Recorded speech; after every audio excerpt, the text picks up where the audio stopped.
देवघर की धरती जहां लोग हर बड़ी शुरुआत से पहले बाबा बैद्यनाथ मंदिर में माथा टेकते हैं, वहीं इस बार मेयर चुनाव का नतीजा भी कुछ ऐसा आया है जिसने राज्य की राजनीति में नई हलचल पैदा कर दी।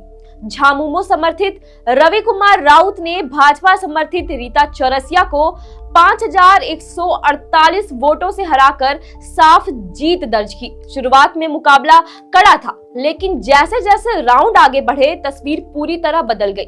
मतगणना की शुरुआत में भाजपा समर्थित रीता चौरसिया बढ़त बनाए हुए थी। तीसरे राउंड तक लग रहा था कि मुकाबला उनके पक्ष में जा रहा था, लेकिन चौथे राउंड से हालात पलटने लगे। रवि राउत ने न सिर्फ लीड को कम किया, बल्कि निर्णायक बढ़त बनाकर आगे निकल गए। इसके बाद उन्होंने पीछे मुड़कर नहीं देखा। आखिरकार रवि राउत को 24,719 वोट मिले, जबकि रीता चौरसिया को 19,571 वोटों से संतोष करना पड़ा। निर्दलीय नागेंद्र नाथ बलिया से 15,346 वोटों के साथ तीसरे स्थान पर रहे। सबसे बड़ा सवाल यही है कि आखिर भाजपा को हार का सामना क्यों करना पड़ा। पहली वजह रही स्थानीय मुद्दों की अनदेखी। नगर निकाय चुनाव में जनता सड़क, पानी, सफाई, स्ट्रीट लाइट और ड्रेनेज जैसी सीधे मुद्दों पर वोट करती है, लेकिन भाजपा का प्रचार अभियान बड़े और राष्ट्रीय मुद्दों के इर्द गिर्द ज्यादा घूमता दिखा। दूसरी बड़ी वजह अंदरूनी गुटबाजी। भाजपा के ही बागी नेता नागेंद्र नाथ बलियासे के मैदान में उतरने से पार्टी के कोर वोट बैंक में सेंध लगी। जो वोट सीधे भाजपा के खाते में जा सकते थे, वे बढ़ गए। इसका सीधा फायदा रवि राउत को मिला। यह चुनाव साफ दिखाता है कि जब संगठन एकजुट नहीं होता तो नुकसान तय होता है। अब बात उस बयान की करें जिसने पूरे चुनाव को और भी ज्यादा चर्चा में ला दिया। गोड्डा के सांसद निशिकांत दुबे ने मतदान के दौरान बड़ा बयान दिया था।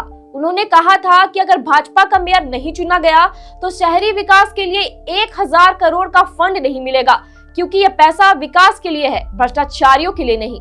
इस बयान ने राजनीतिक माहौल को और गर्मा दिया।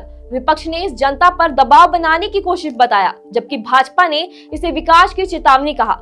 इतना ही नहीं, मतदान के दिन भी निशिकांत दुबे ने चुनाव आयोग पर सवाल उठाए और कहा कि यह चुनाव आयोग झामुमो और कांग्रेस का है। उन्होंने बैलेट प्रक्रिया और लंबी लाइनों को लेकर भी नाराजगी जताई।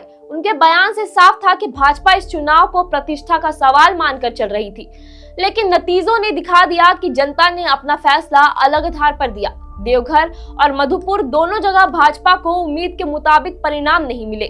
मधुपुर में निर्दलीय उम्मीदवार की जीत ने भी पार्टी को चौंकाया है। इससे साफ है कि संताल परगना की राजनीति में समीकरण बदल रहे हैं। जनता अब केवल बड़े नेताओं के भाषण से प्रभावित नहीं हो रही, बल्कि स्थानीय चेहरों और जमीनी काम को ज्यादा महत्व दे रही है।